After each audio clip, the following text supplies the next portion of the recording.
A'udzubillahi minasyaitonirrajim. Bismillahirrahmanirrahim. Assalamualaikum warahmatullahi wabarakatuh. Apa khabar sahabat semua? Kembali lagi bersama saya Syarul. Terima kasih sebab ada klik video ni. Semoga yang menonton video ni ditambahkan rezeki dan dipermudahkan urusan dunia dan akhirat. Hari ini saya akan sambung cerita bercakap dengan jin siri 245 dan siri 246. Yang mana terlepas siri-siri sebelum ni boleh cari di playlist bercakap dengan jin dalam channel saya ni. Jangan lupa subscribe, like dan komen dalam video ni pada yang nak join grup Telegram saya dah letakkan link dekat bawah. Macam biasa sebelum saya mulakan, jom kita baca selawat dulu. Sallallahu Rabbuna ala nuril mubin Ahmad al-Mustafa Sayyidil Mursalin. Sallallahu Rabbuna ala nuril mubin Ahmad al-Mustafa Sayyidil Mursalin. Sallallahu Rabbuna ala nuril mubin Ahmad al-Mustafa Sayyidil Mursalin. Tanpa buang masa lagi, jom let's jump to Rabak Seram.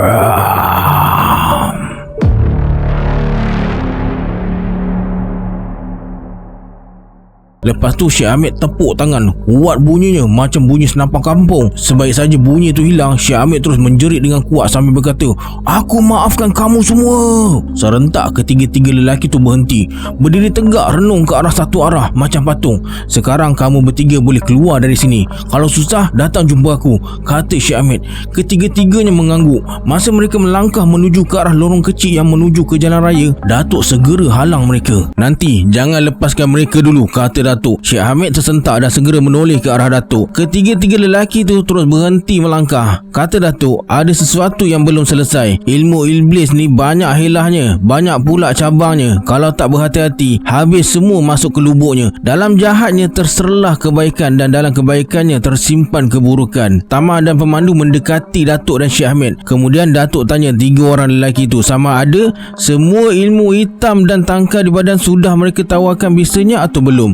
Mereka bertiga diam je, nampak serba salah. Semua ilmu hitam dah dibuang. Tiba-tiba Datuk sergah sambil hentakkan tumit kaki kanan ke tanah sampai berlubang. Ketiga-tiga lelaki yang terkejut tu terus berkata serentak, "Kami dah buang." Lepas tu Datuk suruh mereka bertiga letakkan tapak tangan atas lengan kiri dia sambil hulurkan lengan kiri dia. Lama juga Datuk tunggu, seorang pun tak berani nak letak tangan. Akhirnya Datuk hilang sabar. Dengan pantas Datuk sambar pergelangan tangan salah seorang lelaki tu, lalu dikilasnya ke belakang sekuat hati. Tapi wajah lelaki tu nampak bersahaja, tak cemas atau takut, apalagi rasa sakit. Ada tanda-tanda tentangan secara batin dari lelaki tu. Datuk terus lepaskan pergelangan tangan lelaki tu, kemudian berubah tempat dan berdiri betul-betul belakang salah seorang lelaki lagi. Dengan pantas Datuk masukkan lengan kirinya ke celah kangkang lelaki tu, lalu cengkam dan pulas kulit perut bahagian atas pusatnya. Dengan kekuatan luar biasa, perlahan-lahan Datuk angkat lengan kirinya separas bahu. Tubuh lelaki tu terangkat. Lelaki tu mula menjerit dan menangis, merayu supaya tubuhnya diletakkan ke tanah semula. Datuk tak peduli dengan rayuan lelaki tu. Setiap kali Datuk gerakkan tangan kirinya ke kanan dan ke kiri,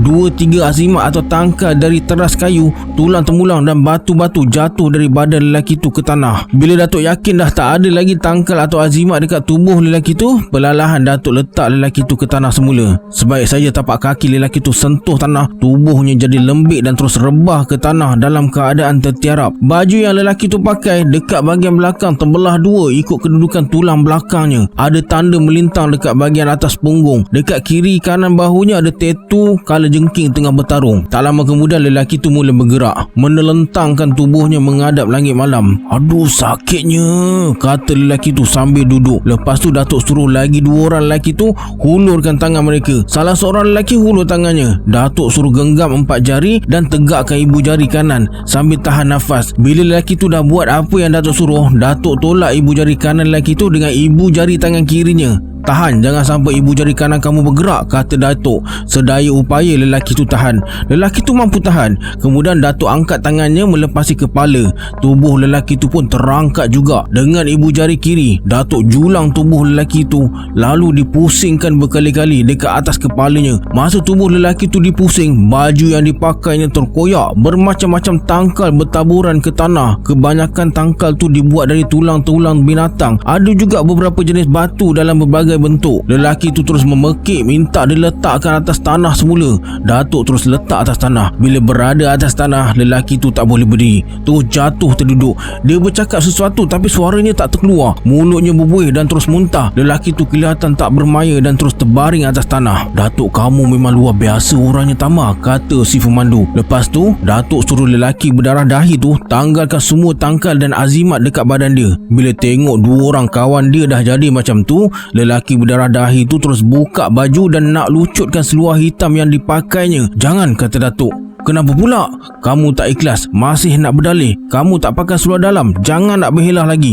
Cukup setakat ni, kata Datuk. Menurut Datuk, orang yang amalkan ilmu salah biasanya tak pakai seluar dalam. Kalau pakai pun mesti warna hitam atau merah. Sebab bila terdesak, dia akan terus terlanjang untuk lemahkan kekuatan musuh buat seketika.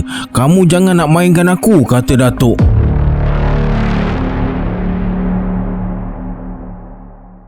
Lelaki berdarah dahi tu ketakutan. Rahsianya dapat dikesan. Cepat-cepat dia meluru ke arah Datuk nak minta maaf. Tapi dengan pantas Datuk mengelak. Lelaki berdarah dahi tu rasa malu dan kembali berdiri di tempat asalnya. Kemudian tanpa segan silu, lelaki berdarah dahi tu terus masukkan tangan ke dalam seluar di bahagian belakang, meraba kulit punggung sambil gerakkan jari ke bahagian kemaluannya. Ini azimat yang terakhir, kata lelaki tu sambil hulurkan serangkai azimat yang disalut dengan tembaga putih pada Datuk. Datuk tak sentuh azimat tu. Ini pula tangkal ibu besi. Lelaki berdarah dahi tu buka tapak tangan kiri yang digenggamnya. Ada seketul berbola besi kecil bergolek di tengah tapak tangan dia. Saya sekadar menolong mereka, kata lelaki berdarah dahi tu. Lepas tu lelaki tu seluk poket seluarnya dan keluarkan sehelai kain 4 segi 2 warna, merah dan hitam, lalu dibentang atas tanah. Semua azimat milik 2 orang kawannya dan milik dia yang ada dekat situ dikumpulkan dan dibungkuskan dalam kain tu. Kata lelaki berdarah dahi tu, semua tangkal ni diberi oleh orang kubu. Mereka pesan tangkal ni tak boleh dilangkah. Kalau tak nak guna lagi, buang ke laut dalam. Masa bungkusan azimat tu nak diubah ke tempat lain, Datuk alang sebab dia nak hancurkan azimat tu dengan cara lain. Aku tahu ada cara lain nak hancurkannya. Tak payah pergi ke laut, kata Datuk. 2 orang kawan lelaki berdarah dahi yang tadi kelihatan lesuh tiba-tiba bertenaga. Bulat biji mata mereka renung Datuk. Kemudian Datuk suruh Tama ambil ranting kayu bercabang 3 tak jauh dari belakang Tama, di sebelah kanan. Tama pun pergi ambil. Bila dah dapat kayu bercabang 3 tu, Datuk bertakbir Allahu Akbar sambil buang sehelai demi sehelai daun yang ada dekat batang kayu tu. Lepas tu Datuk sukat pakai jengkal jari. Masa sukat batang kayu tu, Datuk suruh Syekh Hamid baca ayat kursi. Selesai disukat, ranting pokok bercabang 3 tu ditikam ke tanah 3 kali. Tikaman keempat, Datuk tikam bungkusan kain berwarna merah hitam tu. Serentak dengan tu terdengar letupan kecil macam letupan mercun berserta percikan api yang terus membakar bungkusan kain tu sampai jadi abu. 3 orang lelaki tu terkejut besar. Mereka saling berpandangan, rasa cemas. Bau yang amat busuk menguasai kawasan sekitar. Si pemandu yang tak tahan dengan bau tu terus termuntah. Untuk hentikan si pemandu tu muntah lebih lama, Datuk ambil sehelai rumput berwarna agak kekuningan. Lepas baca sesuatu, Datuk bagi rumput tu pada si pemandu untuk dihidu.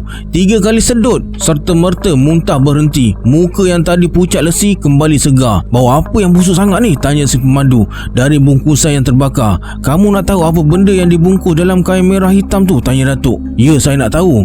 Menurut Datuk, dalam bungkusan tu ada mayat bayi yang dikeringkan atas bara api selama 33 hari.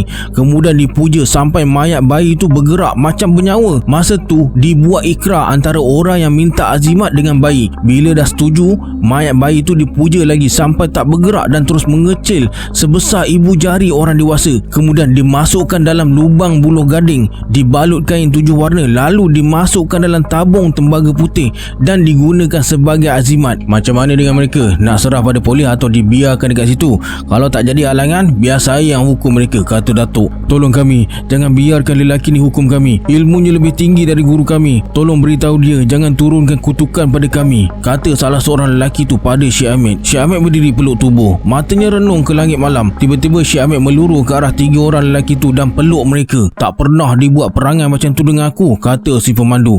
Syekh Ahmed bersuara, sekarang apa yang boleh aku bantu kalian? Asalkan kalian jangan jadi manusia tunggangan nafsu yang dikuasai syaitan. Kamu nak wang ringgit, harta benda, cakap apa saja, asalkan kamu jangan buat perbuatan ni pada orang lain. Kami tak mahu apa-apa tuan. Maafkan kami tuan, ampunkan kami tuan. Selama ni kami ingat kami bertiga handal kerana ada azimat dan tangkal. Rupanya tuan dan kawan tuan lebih hebat dari kami. Usah dikesal dengan apa yang terjadi. Kamu marah dengan mereka? Kalau tak marah tu pun bohong namanya. Saya marah tapi sekarang dah kurang. Cuma saya kesal dengan perbuatan mereka. Kamu dendam dengan mereka? Tak. Jawapan Datuk tu membuatkan Syekh Ahmed tersenyum dan melangkah ke arah ketiga-tiga lelaki tu. Lalu dia renungnya wajah mereka satu persatu. Alright, sampai sini dulu sambungan siri bercakap dengan jin. Kita berjumpa di siri akan datang. Saya Syarul. Assalamualaikum. Adios.